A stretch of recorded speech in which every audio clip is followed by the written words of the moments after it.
el 96% de los asesinos en serie son hombres. Aileen Wuornos pertenece a ese escaso 4% de mujeres que han cometido asesinatos múltiples y planificados, lo que la convierte en un caso extraordinario dentro de la criminología moderna. Su método: atraer a hombres ofreciendo servicios sexuales para luego ejecutarlos con una pistola del calibre 22. Su caso provocó un terremoto en la sociedad americana de los años 90. Una mujer prostituta que asesinaba a hombres de clase media, alegando defensa propia. ¿Estaba realmente loca, como alegó su defensa? ¿O era perfectamente consciente de sus actos, como sostuvo la fiscalía? En este episodio analizaremos cada detalle del caso de la primera asesina en serie reconocida de Estados Unidos. Aileen Carol Pittman nació el 29 de febrero de 1956 en Rochester, Michigan. Su padre, Leo Pittman, era un pedófilo convicto que se ahorcó en prisión cuando ella tenía 13 años. Su madre, Diane Wuornos, la abandonó junto a su hermano Keith cuando apenas tenía 4 años. Los abuelos maternos, Britta y Laurie Wuornos, se hicieron cargo de ellos, pero el hogar distaba mucho de ser estable. Britta era alcohólica y Laurie solía golpear a los niños con correas y palos. Estudios psicológicos posteriores revelaron que entre los 14 y 18 años, Wuornos tuvo relaciones sexuales con al menos 250 hombres a cambio de dinero, comida o refugio temporal. En 1974, a los 18 años, intentó suicidarse arrojándose frente a un auto. Sobrevivió, pero el conductor murió en el accidente. Este evento marcó un punto de inflexión en su deterioro mental. De 1976 a 1986 vivió en Florida, alternando entre trabajos esporádicos y periodos en la calle. Durante esta etapa desarrolló adicción al alcohol y las drogas, principalmente cocaína. Los reportes policiales de la época muestran múltiples arrestos por conducir ebria, hurto menor y alteración del orden público. En 1986 conoció a Tyria Moore, quien se convertiría en su pareja y cómplice involuntaria durante los crímenes. Los psicólogos que la evaluaron durante el juicio coincidieron en que presentaba rasgos de trastorno límite de personalidad, psicosis inducida por sustancias y estrés postraumático complejo. Sin embargo, los fiscales argumentaron que esto no excusaba sus acciones. La combinación de abuso sistemático, exclusión social y falta de tratamiento psicológico creó la tormenta perfecta que desencadenaría sus crímenes años después. Entre 1989 y 1990, Aileen Wuornos ejecutó al menos 7 hombres en las carreteras de Florida. Operaba principalmente en las zonas de interstatales 75 y 95, aprovechando su experiencia como prostituta itinerante. Sus víctimas eran conductores solitarios, en su mayoría hombres blancos de entre 40 y 65 años, que la recogían pensando que solo buscaban compañía sexual temporal. El patrón era casi siempre el mismo.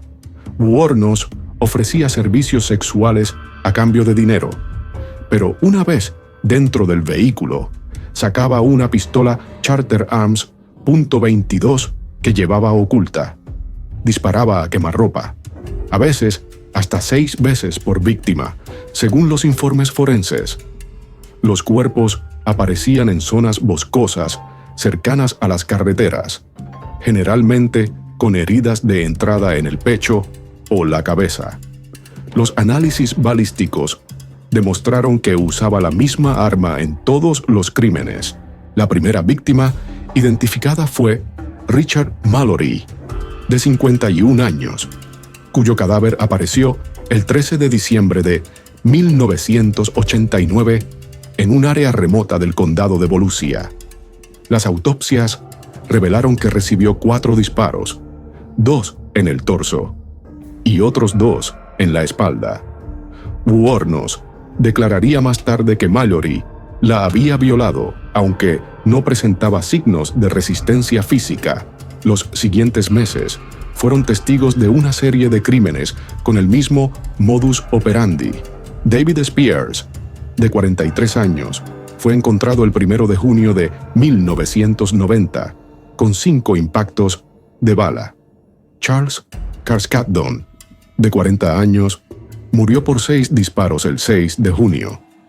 Otros, como Troy Barres, de 50 años, y Peter Siems, de 65, siguieron el mismo patrón.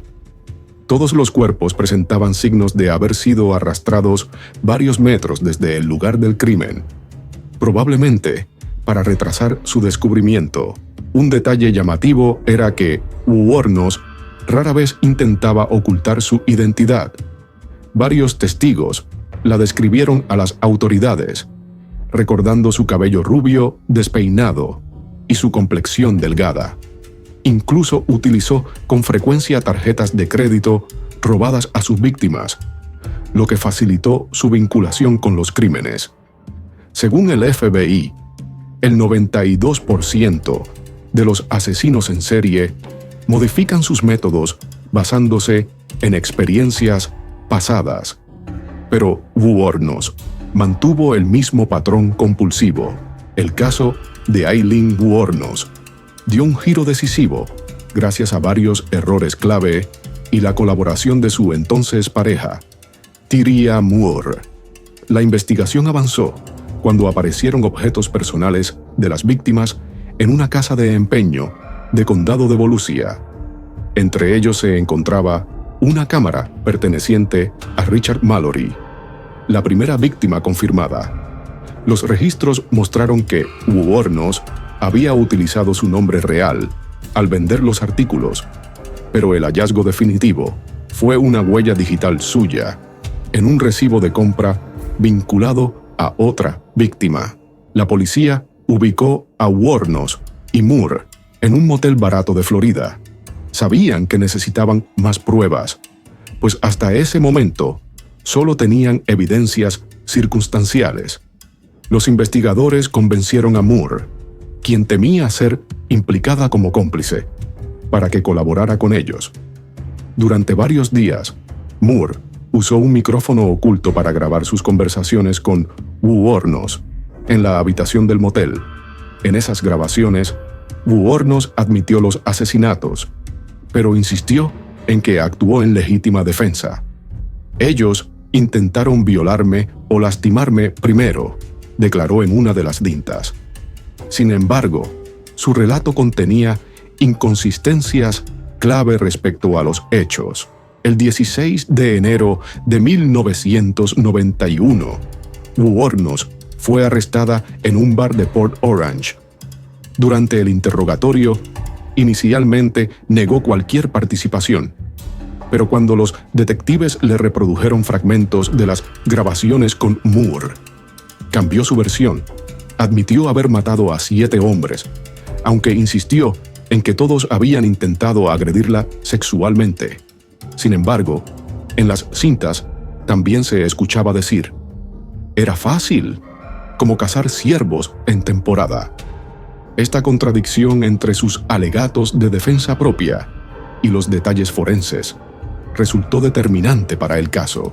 Las grabaciones no solo proporcionaron la confesión necesaria para la acusación, sino que ofrecieron una visión cruda de su estado mental. En momentos, parecía genuinamente convencida de su justificación, mientras que en otros mostraba claros signos de manipulación. Los psicólogos forenses que analizaron el material notaron cómo alternaba entre la victimización y la glorificación de sus actos. Moore declaró como testigo clave durante el juicio, confirmando que Wuornos le había contado los crímenes en detalle y que juntas habían utilizado las posesiones de las víctimas. El juicio de Aileen Wuornos comenzó en enero de 1992 en el condado de Volusia, Florida, y rápidamente se convirtió en un debate nacional sobre violencia de género, trauma psicológico y justicia penal.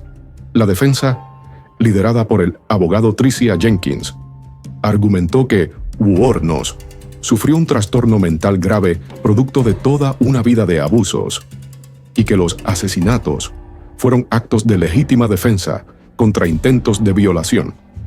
Presentaron evaluaciones psiquiátricas que diagnosticaron trastorno límite de personalidad, estrés postraumático complejo y psicosis inducida por sustancias.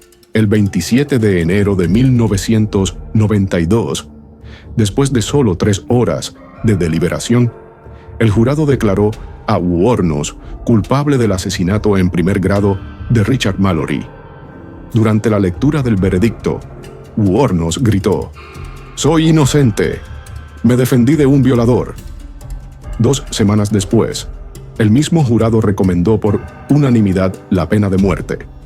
El juez Blount siguió la recomendación, sentenciándola a la cámara de gas, aunque posteriormente Florida cambiaría su método de ejecución a inyección letal. El caso dividió profundamente a la opinión pública. Mientras grupos de derechos humanos señalaban sus traumas infantiles como atenuantes, las familias de las víctimas celebraban la sentencia. La controversia llegó hasta programas de entrevistas nacionales, donde psicólogos debatían si era posible separar los crímenes de su historia personal. El profesor de criminología David Wilson señaló: «Es el primer caso donde una mujer argumentó legítima defensa contra violencia sexual de forma sistemática, pero las pruebas mostraban una violencia que excedía cualquier proporcionalidad». El caso de Aileen Wuornos sigue dividiendo opiniones décadas después de su ejecución en 2002. Fue una víctima de traumas infantiles que reaccionó violentamente ante años de abusos, o una asesina en serie plenamente consciente de sus actos. Wuornos se convirtió en un caso de estudio sobre cómo la victimización puede transformarse en violencia. ¿Crees que sus crímenes fueron producto de sus circunstancias o de su voluntad? Y así concluye este escalofriante caso que, sin duda, nos hace reflexionar sobre los límites de la mente humana.